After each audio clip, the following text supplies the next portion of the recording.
Chapter 13, the Weasel. Do you think Stumpy's gonna make it back home, you guys? Find her babies? I think so, but I just don't know when, so I'm gonna hold on, see if I can figure it out. The Weasel. It was several days after the ice storm before Professor Albert took Kona to Gooseberry Park again. Excuse me. First, they had to wait for warmer air to blow in and the ice to melt. Then they had to wait for park crews to remove the devastation of fallen trees. The sound of chainsaws filled the air, leaving everyone in Professor Albert's house with a heavy heart, particularly Kona.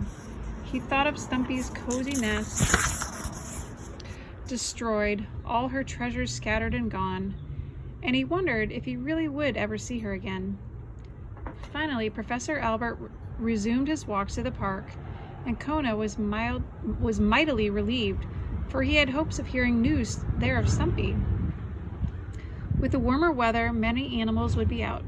Someone was bound to know something. When he arrived at Gooseberry Park, Kona could not help his hopes sinking a little. Nearly every tree had suffered some injury, and many had not survived at all. Large piles of sawed trunks and branches lay everywhere. The remains of Stumpy's beautiful pin oak were among them. Still, Kona could sense in the air a spirit of renewal around him. The animals were stirring. There was life. There was hope. While Professor Albert read a book on clams, Kona took off to look for clues to Stumpy's whereabouts.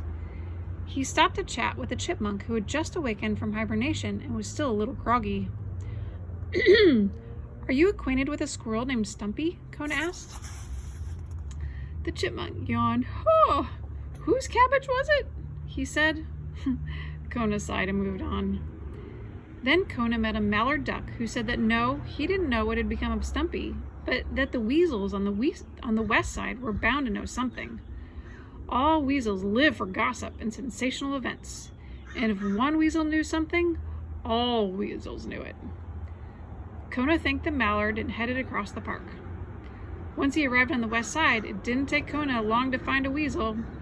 He simply stood on a tree stump and said as loudly as he could, "What a strange story!"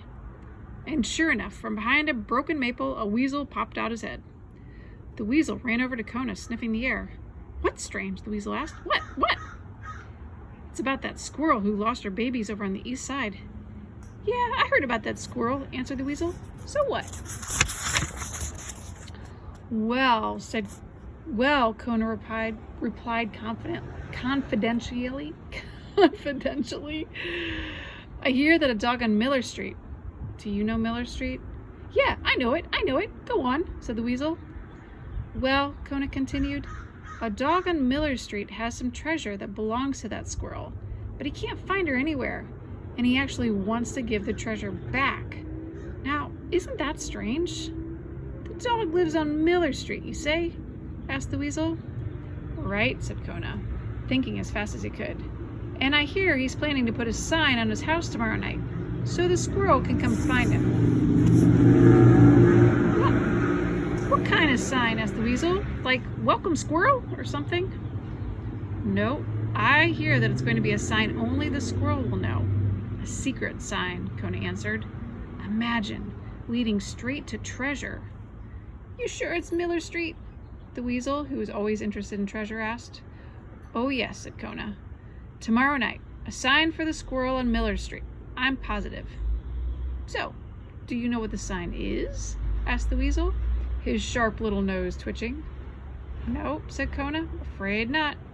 "Then what are you good for?"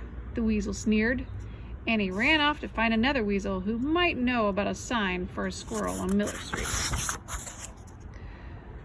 With a sigh of relief, Kona watched the weasel run away.